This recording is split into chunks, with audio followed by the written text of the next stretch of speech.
Hello friends, welcome to my YouTube channel. मैंने अपनी previous video में डिस्कस किया था कि क्रॉनिक ऑब्स्ट्रक्टिव पल्मोनरी डिसीज या फिर सीओपीडी क्या होता है, उसके causes, pathophysiology and sign and symptoms. इस वीडियो में फर्स्ट हम डिस्कस करेंगे diagnostic evaluations of COPD. Let's start the video.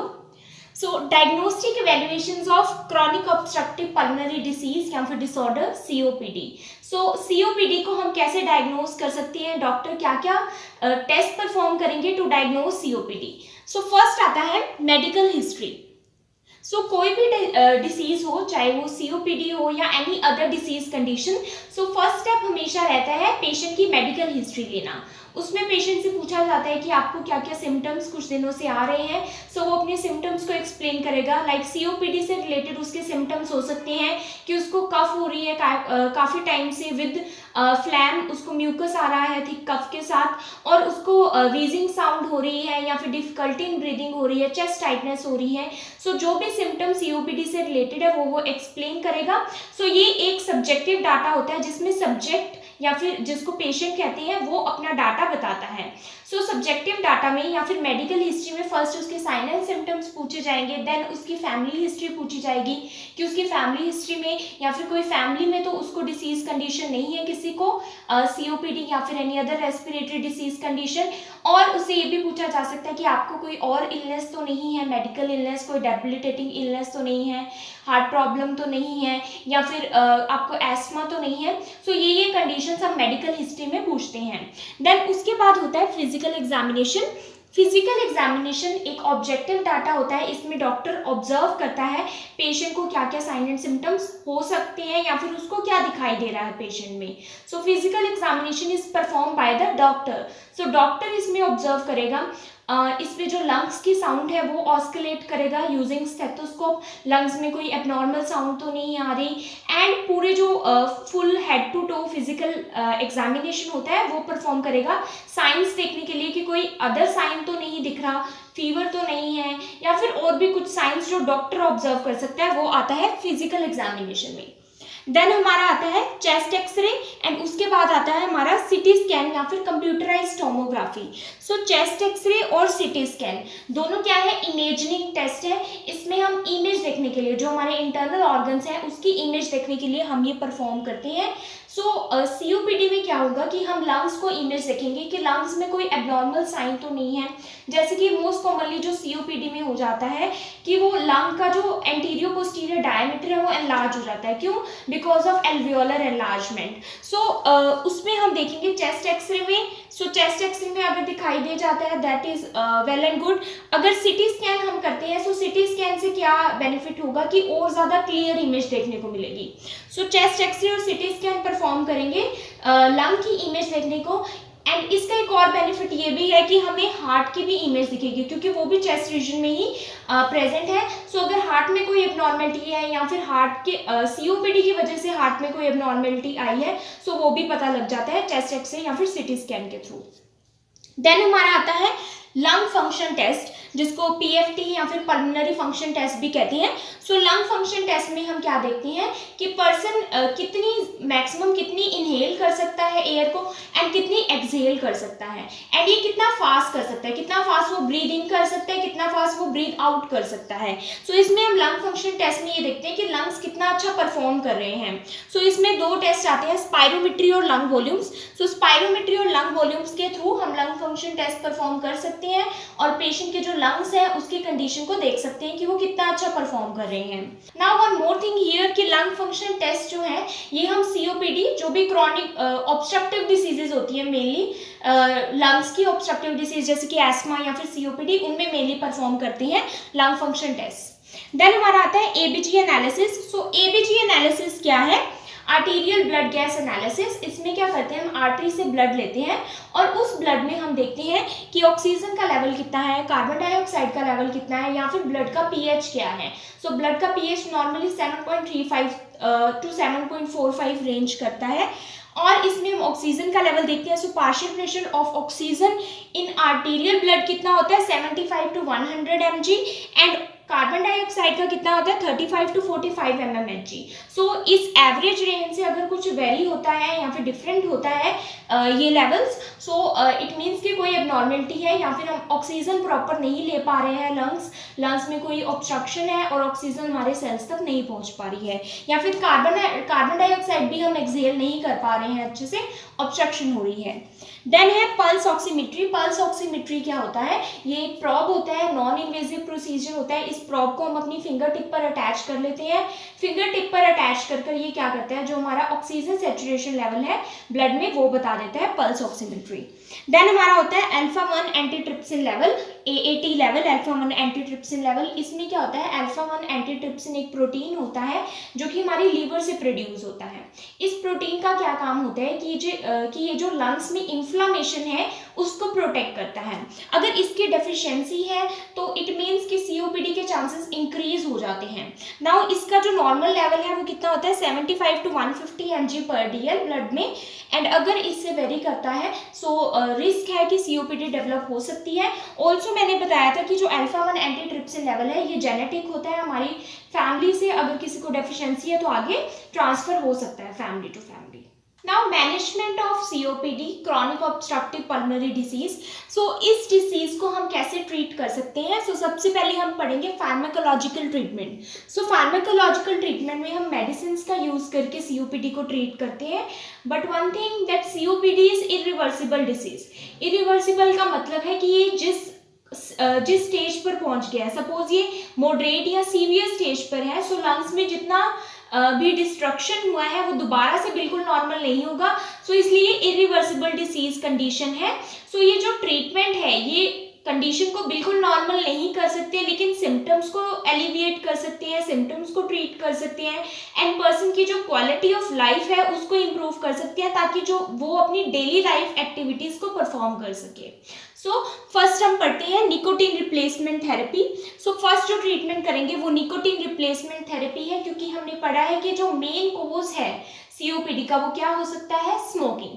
सो अगर पर्सन लॉन्ग टर्म स्मोकर है, स्मोकिंग कर रहा है, या फिर अगर वो फर्स्ट हैंड स्मोकर भी नहीं है, वो स्मोकिंग नहीं करता लेकिन वो एक्सपोज हो रहा है स्मोकिंग से, सेकेंड हैंड स्मोकर है, अगर उसके पास कोई पर्सन खड़ा है और वो उससे एक्सपोज होता रहता है कंटिन्यूसली, या फिर वो ऐसे वर्क प्लेस पर काम करता है, उसकी ऑक्यूपेशन ऐसी है कि वो पॉल्यूशन से या स्मोक या फिर फ्यूम से एक्सपोज हो रहा है, सो वो एक मेन कोज है COPD होने का।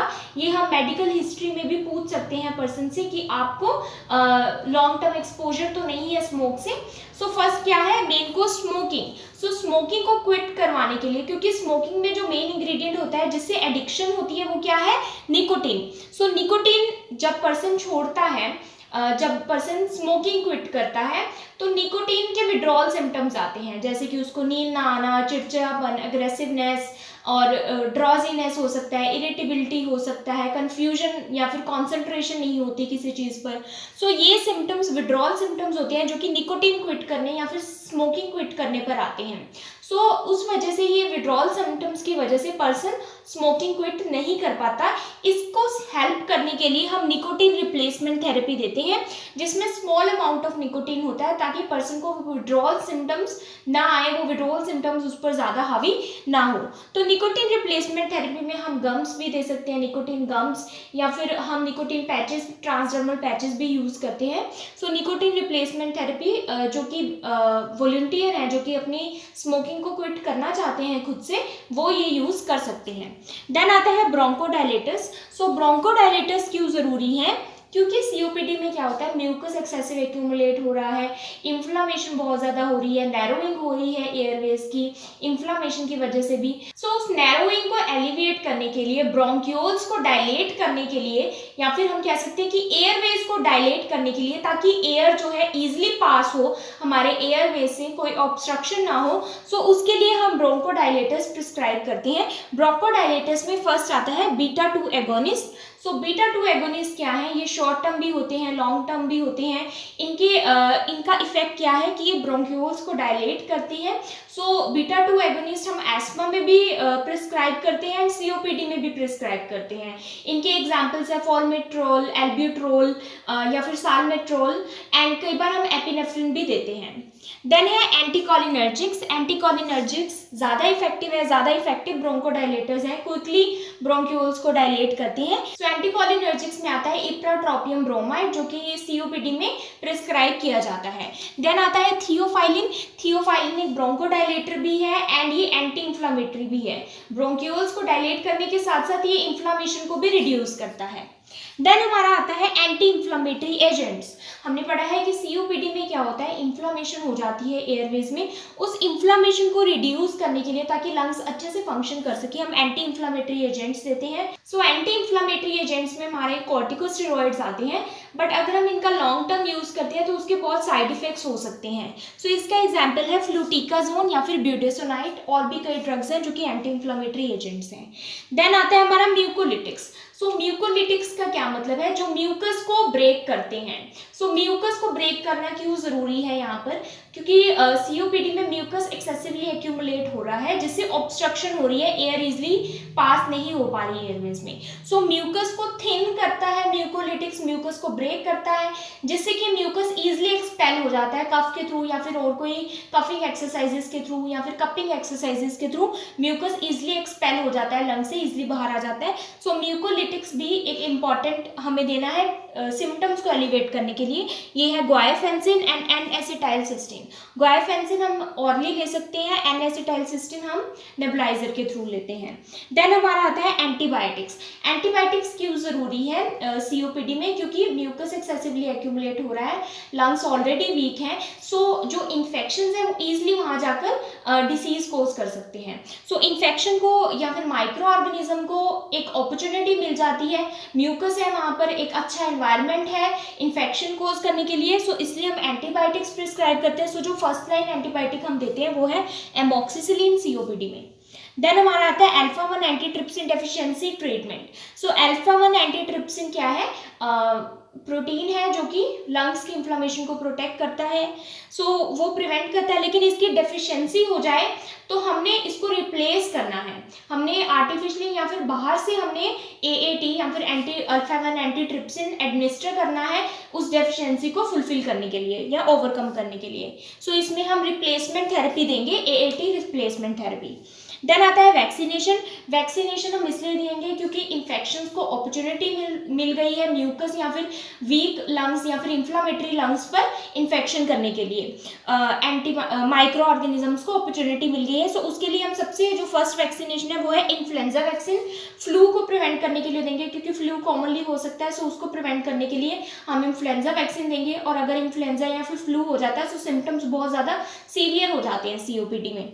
देन आता है निमोनिया वैक्सीन। सो न्यूमोकोकल वैक्सीन देंगे हम निमोनिया को प्रिवेंट करने के लिए, क्योंकि निमोनिया या फिर न्यूमोकोकल भी क्या है, एक अपॉर्चुनिस्टिक इन्फेक्शन है, अपॉर्चुनिटी मिली तो इन्फेक्शन ये हो जाता है। सो ये दोनों वैक्सीन हम फ्लू और निमोनिया को प्रिवेंट करने के लिए देंगे।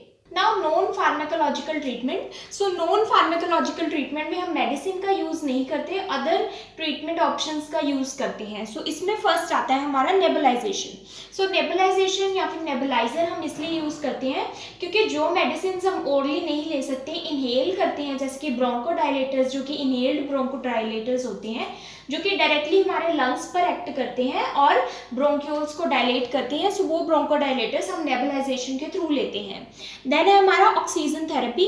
कई पेशेंट्स जो कि सीओपीडी है, जिनको सीवियर सीओपीडी है, उनका जो ऑक्सीजन लेवल है, पार्शियल प्रेशर ऑफ ऑक्सीजन, वो 40 mmHg तक आ जाता है, इतना लो हो जाता है। सो उस पार्शियल प्रेशर ऑफ ऑक्सीजन को इंक्रीज करने के लिए हमें लॉन्ग टर्म ऑक्सीजन थेरेपी भी पेशेंट को देनी पड़ सकती है। इसमें लॉन्ग टर्म ऑक्सीजन थेरेपी में क्या होता है कि पर्सन की जो क्वालिटी ऑफ लाइफ है वो इम्प्रूव होती है, क्योंकि ऑक्सीजन लेवल ब्लड में इंक्रीज हो जाता है जो कि रिड्यूस हुआ है। सो ऑक्सीजन थेरेपी हम नेजल कैनुला के थ्रू पर्सन को एडमिनिस्टर कर सकते हैं। देन है हमारा एक्सरसाइज। एक्सरसाइज इंपॉर्टेंट पार्ट है सीओपीडी का, क्योंकि इसमें क्या है कि जो हमारे लंग्स है वो वीक हो गए हैं, सो और बहुत ज़्यादा म्यूकस एक्यूमुलेट हो गया है लंग्स में। सो सबसे पहले म्यूकस को बाहर निकालने के लिए या फिर म्यूकस को म्यूकस एक्सपेल करवाने के लिए लंग से हम एक्सरसाइजेस परफॉर्म करते हैं, जिसमें हमारी चेस्ट फिजियोथेरेपी आती है, पोस्टरल ड्रेनेज आता है, डीप ब्रीदिंग एक्सरसाइजेस या फिर डायफ्रामेटिक ब्रीदिंग करवाते हैं। सो डायफ्रामेटिक ब्रीदिंग क्या होता है कि जब एयर हमारी ट्रैप हो जाती है, लंग्स तक अच्छे से नहीं पहुंच पाती, बीच में ऑब्स्ट्रक्शन आ जाती है, जैसे कि सीओपीडी में होता है कि जो एयर है या फिर ऑक्सीजन है वो हमारे जो एल्वेलाई है वहां तक नहीं पहुंच पा रही अच्छे से और ब्लड में नहीं जा पा रही। सो उस केस में क्या होता है, जो डायफ्राम हमारा ब्रीदिंग मसल है वो प्रॉपरली वर्क नहीं करता और वो वीक होता जाता है, क्योंकि हमारी एयर ऊपर ही ट्रैप हो गई है, जिसकी वजह से हमारे नेक और चेस्ट मसल वो वर्क कर रहे हैं ज़्यादा ब्रीदिंग के लिए, लेकिन जो डायफ्राम जो मेन मसल है ब्रीदिंग का वो वर्क नहीं कर पा रहा, जिसकी वजह से वो वीक हो जाता है। उसको दोबारा से स्ट्रॉन्ग करने के लिए डायफ्रामेटिक ब्रीदिंग एक टेक्निक होती है, वो सिखाई जाती है।